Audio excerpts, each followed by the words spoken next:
Oo nga. Magandang hapon po sa inyong lahat, especially sa leader, sa president ng Taringit Tilawag City Association of Po. Is this a place in the Philippines? Lawag. This is Ilocos North. Yes So po. Ilocos is mga Ilocano. Yes, ma'am. Okay. Sige.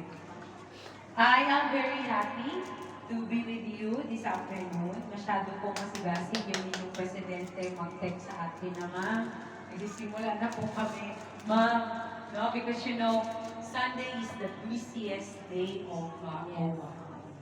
As you can see, before you came here, napakarami pong tao sa labas. And today, we are also celebrating the 43rd anniversary of OWA. Lahat na po ba kayo ay follower ng OWA Hong Kong? Please continue following and please share sa inyong pong mga members, mga kapamilya, mga kapuso, mga amega, na to follow OWA Hong Kong because we are posting yung pong mga napakaraming activities na pwede pong ma-enjoy at ma-experience ng ating mga OFWs dito sa Hong Kong. First and foremost, huwag po rin kalimutan i-greet kayo ng Happy Mother's Day. Yung mga nanay dito. Happy Mother's Day. Yung po ba dito ay naka-receive na ng greetings galing sa pamilya sa Pilipinas? Yes. Oo, sa lahat naman tayo, no? Ating mga asawa at ating mga anak. You know, yung ating involvement sa mga association ay overall, tinatawag nating volunteer in nature. Hindi po ito mandato. Depende sa inyo kung kayo ay mag-join sa isang association. Lagi natin tinatanong sa sarili natin, ano naman ba ang magiging pakinabang ng membership sa isang association? Of course, sa ating mga kababaihan, at least meron tayong mga pwedeng mga mamarites. Meron tayong mga makakausap. Meron tayong group na kung saan we can show ourselves, katulad ng ginawa ni ate, naka-off shoulder. We can get up, we can put on our makeup, and we can be the best version of ourselves. Because in an association, you would be able to build friendship, network. We can navigate things na outside doon sa ating ginagawa from Monday to Saturdays. Sa loob ng bahay ng ating mga amo. Every Sunday, magaganda mga OFW. Pwede magpakulot ng hair. Pwede magpa-straight ng hair. No? And that is also part of developing ourselves. Kasi maraming stressful situation sa buhay. Maraming ups and downs. Maraming mga wins. Maraming mga lose. But then, what is important is, we were able to sustain and survive. Because napakahirap kong mag-survive sa isang lugar na wala kang pamilya. And the association is now your family. Napakahirap ma-sustain. Because you are not just the light of the family. Ang mga kababaihang OFWs ay nagsisilbi na rin haligi ng tahanan. Because we provide for our family. Kanina narinig ko that we were able to send our children to school. May mga goal tayo. They are the future leaders of the land. Sila yung mga future generations ng mga doktor, ng mga CPAs, ng mga engineers. And that is because of your hard work. At sabi nila, bakit ba tayo kailangan magsikap? Bakit kailangan tayo mag-put in ng hard work? Pwede namang hindi. Pwede namang pabayaan na lang sila. No, because that is part of our commitment first. And second, that is part of our happiness. In return, yung ating mga anak ay nagbibigay din ng kasiyahan sa atin. That's why we pursue on our work and we pursue on our dreams. And today, marami kayong naiisip na mga ganap.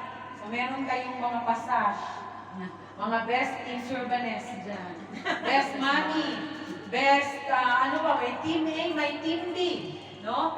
In that way, you would also be able to showcase your talents sa pagluluto. Kayo ba ang nagluto niyan? Yes, ma'am. Number one ka. So, pumayag naman ang employer na doon kayo magluto sa Yes, ma'am. bahay. Yes, ma'am. Oh. Alam niyo, day in, day out, every day, lalo na every Sunday, wala po kami, usually we take our lunch at 4 o'clock in the afternoon. Bakit? Dahil napakarami pong humihingi ng tulong. Maraming may problema. Yung mga katulad po ninyo na nakikita kong very supportive ang mga employers, kailangan niyo po silang pag-ingatan. Kasi konti lang po talagaan yung mga OFWs na may maayos na employers. In fact, merong mga katatlong araw lang terminated na. No? Sabi mo nga, hindi naman yan na-determinate ang worker kung walang dahilan. Kasi nung pumunta yan dito, marami ang utang. Maraming sinakripisyo yan sa Pilipinas. So talagang ang mindset niyan magtatrabaho. Pero iba-iba ang dynamics ng mga employers. Kaya may mga OFWs na talagang umuuwing luhaan. So, congratulations sa inyong lahat. At praise and thank God dahil nakayanan ninyo. Ate, ilang taon ka na dito sa employer mo? 29 years. Mayaman si ate sa kanyang loob sa Yes po. Oo. So, mayroon ng pambili ng mga no? No? We don't need to hear as well. We will just calculate how much. Okay? So with that, I would like to say again, congratulations sa inyong grupo. Rest assured that OWA will continue to support your endeavors. Andito lang po ang Global Center. At ito pong ating OFW Global Center ay isa po ito sa mga proyekto ng ating butihing administrator, Arnel Ignacio. Siya po talaga ang nakaisip nito at tulungan niyo po kami ma-maintain ito sa pamamagitan ng pangapanatili po malinis, mapanatili po ito ang facilities ay magagamit or usable or functional. So, yun lang po ang hinihiling namin sa inyo. Every Sunday, there is a free-flowing coffee and sandwich, especially now for the whole month of May. We will also be serving kakanin. Para po sa Wow! That is in the Migrants Group. And also, please share yung ating information to everyone, to every Filipinos, lalo na po yung mga nandyan sa Chater Road, yung mga nasa trees, sa subways, na umakyat po sila. And experience the steady and state-of-the-art OFW Global Center in Hong Kong. The first all over the world. So God bless everyone and good afternoon. Thank you! Thank you, Ma'am.